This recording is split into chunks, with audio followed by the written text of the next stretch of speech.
Welcome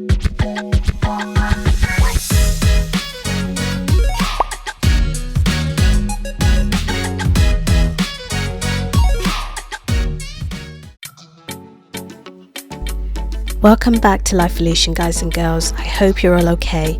Today I'm back with a West African inspired chicken stew.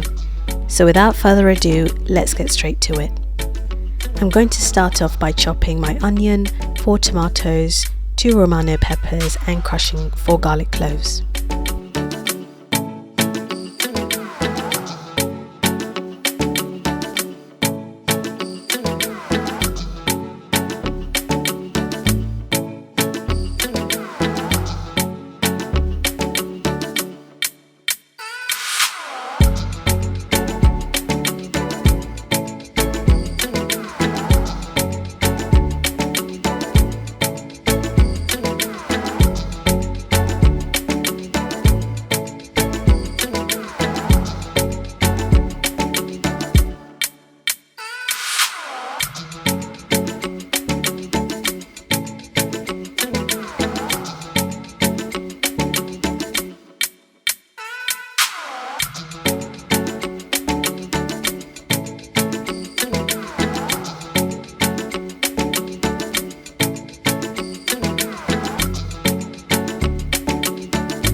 Now that everything's chopped, I'm going to pop it into a roasting dish, add a bit of oil, bit of salt, and then pop it in the oven to roast. The base for this chicken stew is pretty identical to that for jollof rice, so what you can do is make a huge batch of this and save it for later, pop it in your freezer, take it out when you need it to either make a chicken stew or a jollof rice.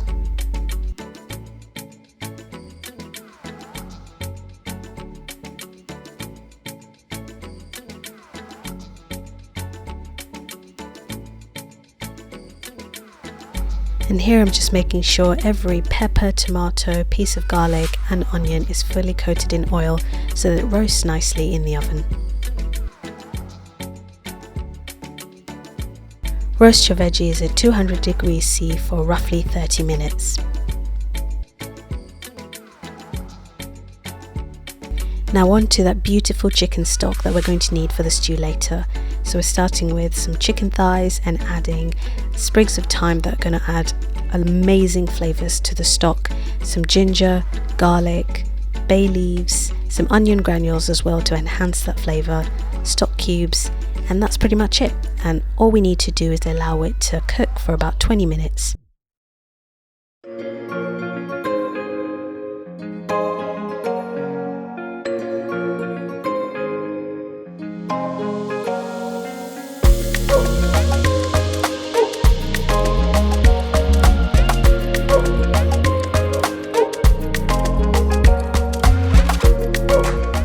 In no time at all, that chicken stock is beautifully done. So now what we're going to do is transfer the chicken thighs onto a roasting tray or dish, and then we're going to roast those in the oven for 20 minutes. But again, just to add that extra depth of flavour, I'm adding some salt, a bit of black pepper and some parsley flakes before I pop it into the oven.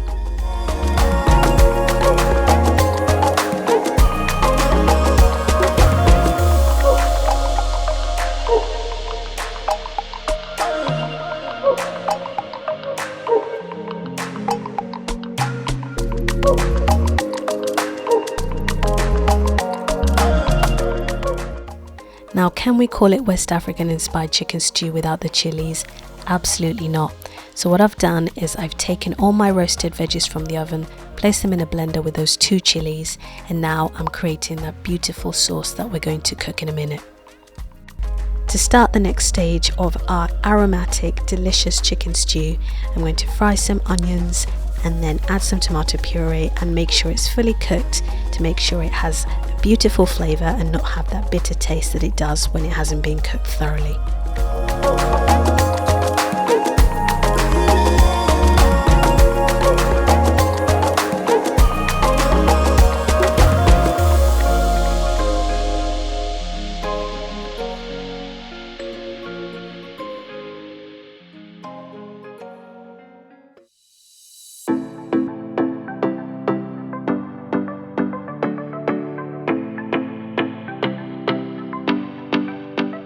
Now that the onion and tomato puree is cooked, I'm adding that beautiful blend of peppers, onions, garlic and tomato. Now be really careful because it does tend to splash. This sauce will take roughly 10 minutes to cook, not much longer because we cooked the peppers, tomatoes and everything else in the oven prior to this, so it shouldn't take too long. You know when the sauce is done when you see a little bit of oil settle on the top. Add a couple of extra stock cubes to take this dish to a whole new level. Stock cubes are amazing, guys. The Knorr ones are particularly amazing. I highly recommend them.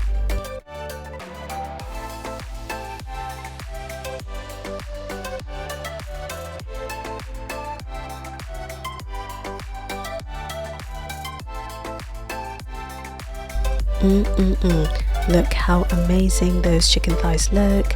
There's so much flavour, and now what we're going to do is add them into that beautiful stew, that base, tomato pepper base that we've been cooking for the last few minutes, and then we're almost there, I promise.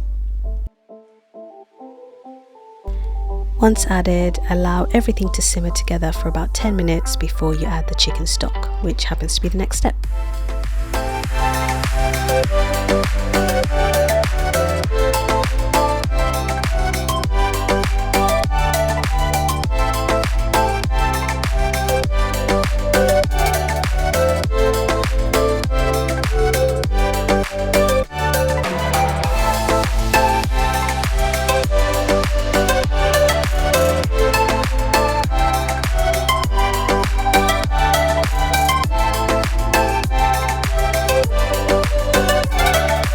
The combination of flavors in this stew, guys, is phenomenal.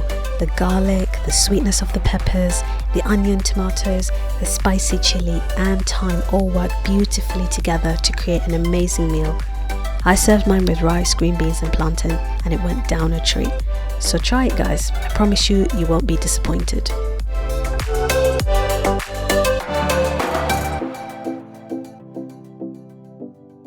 Thank you for watching, guys and girls. Don't forget to like this video, to subscribe to the channel so you don't miss any of the videos that I post. And of course, don't forget to leave a comment down below. Let me know what you thought of this recipe, and also whether there are any recipes that you'd like me to share with you on this channel. Thanks again, take care of yourselves, and I'll see you next time. Bye bye.